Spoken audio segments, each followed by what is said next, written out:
Hi there, welcome to the channel. If you are new here, then my name is Kubeir. I'm an IRCC licensed immigration consultant, and today's video is about the update in the proof of funds requirement in Express Entry system. Express Entry system, as you all know, is just a file management system. It manages three different types of application programs in Canadian immigration.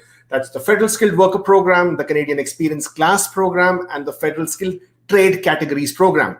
The proof of fund requirements is specific only to two programs in Express Entry, that is your Federal Skilled Worker Program and the Federal Skilled Trade Category Program.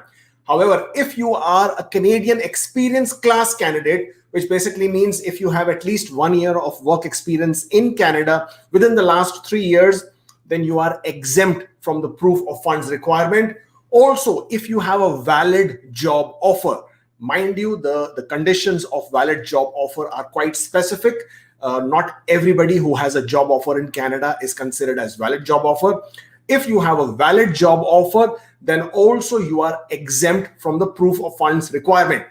So the proof of funds requirement basically is applicable as per your family size. So if you are single, then there is a specific requirement for the funds that you must have in order for your settlement in Canada.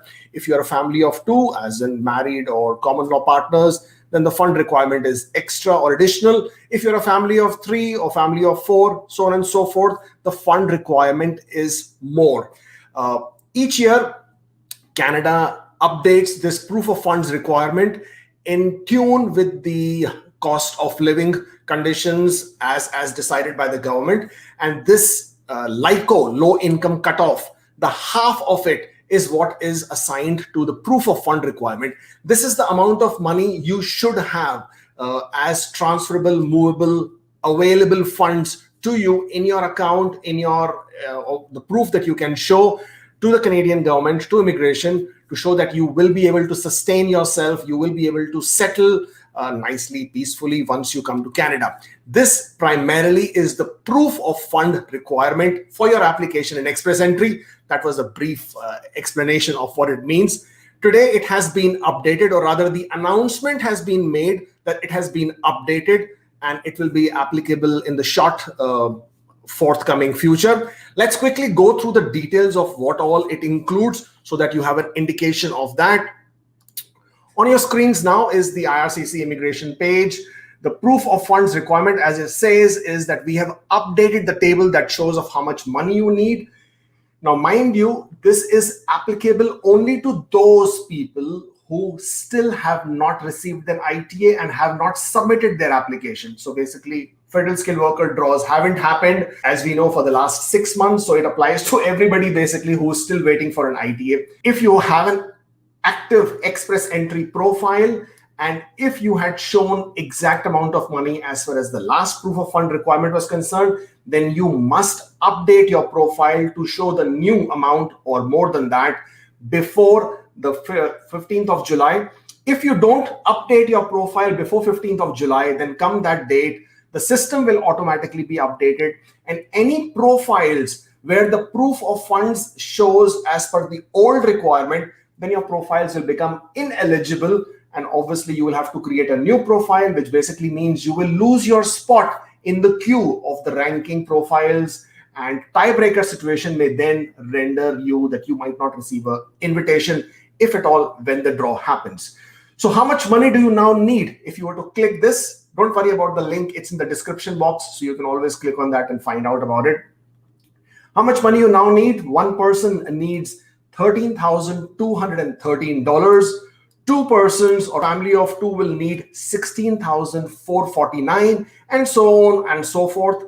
As you notice, this is not a lot. I mean, it's not a big increase. It's about $300 increase, but it's quite common for people to choose this exact amount or somewhere close to this and mention that in their Express Entry profile. So I know for a fact that a lot of people out there would have mentioned $13,000 as their proof of funds in their account, in their application, if they were a single applicant, right? Now, if that was the case, then come 15th of July, if you don't update it to 13,213 or more, then your profile will become ineligible. So you will need to do that. Please do that. This page also tells you very clearly that even if your spouse is unaccompanied, and even if your spouse or your child is a permanent resident or citizen of Canada, you will still need to account them when calculating your family size for your proof of fund requirement. So for example, your child is a Canadian citizen and your spouse who is a foreign national but is not accompanying you in your application. Even then, you are considered as a family of 3 and you should have $20,222 in your application to show that you will be able to settle in Canada comfortably. So this is the updated proof of requirement, and this is how much funds you will need to show in your application, in your account when you're submitting your application. Let's take it for our understanding that 15th of July is the applicable date and you should have the required amount of funds in your account for this date. Again, for people who are getting confused about it, if you have already submitted your application, then you don't need to worry about this. This does not apply to you. If you have your PPR, if you have your application in process, if you have your AOR, whatever that might be, this does not apply to you. However, if you are a PNP applicant, Provincial Nominee Program applicant, obviously you are then under the federal skilled worker in most cases, of course. Proof of fund requirements is applicable to you. And if you still haven't submitted your application, then make sure you take into account this update of funds so that you don't face any issues. That's all that I have to say. This was me, only with a very, very quick update. If you haven't subscribed to the channel, then I think you definitely must. I do not know what you're waiting for. If you're not following us on Instagram, then again, I don't know what you're waiting for. If you want to book a one-on-one appointment to understand more about your application, queries, concerns, this is the link. And that's just about it from my side. I shall see you next time with more updates as and when they happen. Take care and see you later.